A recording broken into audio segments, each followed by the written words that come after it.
In the largest room on the most upper floor of the castle, the personal effects of a woman who never walked its halls are gathered. That room is not crowded by any stretch of the imagination. There's an old chest, some jewelry, a modest wardrobe, and a mirror. In life, she who once owned these few items had been viewed by members of the upper class as undesirable, nothing more than a lowly gypsy. Someone who surely had nothing to offer society, save her only son who no doubt would one day come of age and be drafted to serve the greater good of Latveria. Cynthia von Doom knew in her heart and soul that her son was capable of great things. And so she gave absolutely everything she could to help him. To her the ends justified the means. That belief was well placed from a certain point of view, as upon her death Victor went on to travel the world, taking knowledge into his genius every step of the way. After several trips around the world, Dr. Victor von Doom returned home and seized the throne of Latveria. It was a complex yet quiet transition of power and loyalty, an infiltration, a change in regime. None of the major newspapers or news stations covered it. Whether this was due to the small size of the country or Doom's strategic genius, I'll let you decide. It doesn't matter. Either way, that was years ago. Since then, Doom has ruled Latveria with a literal iron fist, and he only opens his mother's room on what would be her birthday. In this such moment, he is greeted by a vision of his mother held within her old mirror. Without much time, she wishes to tell her son how proud she is, how much she loves him. But after an all too short conversation, the vision ends in tears, laughter, and fire all around her. Victor draws his fist back in anger, instinctively to strike the mirror. At the last possible moment, he puts his fist into the stone wall instead. He is unfazed, but now the wall bears the outline of his armored glove. Composing himself, Doom leaves the room. He's so angry that he leaves the door open. With an absolute sense of urgency, and followed by his personal servant Boris, Doom heads for his underground lab, passing scores of uniformed servants standing at attention and each bearing a strange piece of green blinking tech about an inch on their necks. Once in his lab, he commands his computer system to combine OPSI protocol with TS6 protocol D666 with personal effect M as entry point.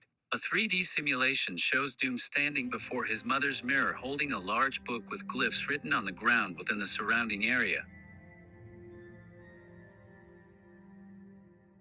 The mirror begins to glow red and green as a portal opens. Doom steps through and begins to burn piece by piece. System and screen declare Current armor ill-advised for interdimensional travel. Doom demands a protection spell be added to the equation. Another simulation simply suggests that Doom will take a few steps before burning. Skipping frustration, going straight into rage, Doom presses a pattern of 3 buttons on the wrist of his armor, which in turn sees a random 3 of his servants fall lifeless in various parts of the castle above. Doom then asks his systems for a solution to compromised armor interdimensional travel. The system replies, "No such analyzed substance has been documented." Once again, Doom reaches for his wrist with even more rage than before. Right at the last possible second, Boris places his hand on his master's shoulder, and then is lifted a foot off the ground by his neck for his trouble. "How dare you?"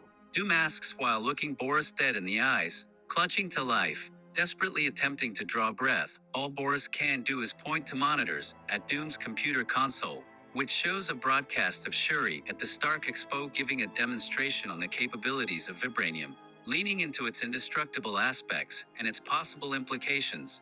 Boris is dropped to the floor, and Doom sits in his chair, a few feet away from his loyal servant. Then, in a tone teetering from confidence into arrogance, Doom speaks. "I can save her. I know what I must do." So there you have it. That's how I would introduce Dr. Doom into the MCU.